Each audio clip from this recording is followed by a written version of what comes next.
ఏం చేసావు చెప్పు నువ్వు అందరికి అన్ని రాష్ట్రాల వారికి ఏమని లేఖలు రాసావు నువ్వు మనందరం కలిసి పోరాడదామని చెప్పేసి నువ్వు లేఖ రాసావు. నువ్వు చేసిన వ్యవహారమే కాబట్టి ఇది చాలా తప్పు అని చెప్పేసి ప్రధానంగా లేఖలు రాశారు మిత్రమా.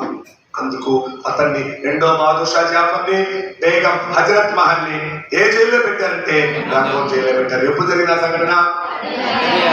వాళ్ళిద్దరు పాపం ఎప్పుడు మరణించారంటే 1862లో మరణించారు. పాపం మరణించడం జరిగింది.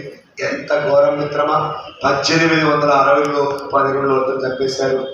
మీకు తెలుసో తెలియదు, టెక్స్ట్ బుక్ ఎవరైనా కానీ చెప్తున్నా గుర్తుపెట్టుకో. ఇది ఒక చిన్న కొడుకున్నాడు పాపం తోడే.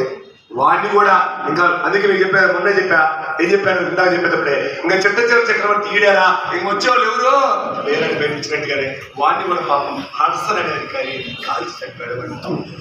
చిన్న పిల్లవాడు ఇంకా ఈ వంశం ఉండకూడదు.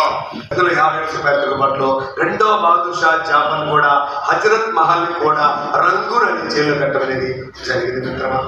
వీళ్ళిద్దరు ఎప్పుడు మరణించారంటే 1862లో మరణించారు. ఆ తర్వాత 1858లో లక్నో అనే ప్రాంతాన్ని కూడా ఆక్రమించుకున్నారు. 1858లో లక్నో అనే ప్రాంతాన్ని కూడా ఆక్రమించుకున్నారు. అదే 1858 జూన్లో మిత్రమా, అదే 1858 జూన్లో ఝాన్సీ లక్ష్మీబాయిని ఉరితీశారు మిత్రమా. ఝాన్సీ లక్ష్మీబాయిని ఉరితీశారు. ఎంత గొడవ తీశారు. 1858లోనే పాపం రాయగడ ప్రాంతానికి రాణి అవంతిబాయిని చంపేశారు. డానీ డానీ ఇక్కడ గుర్తిస్తారు.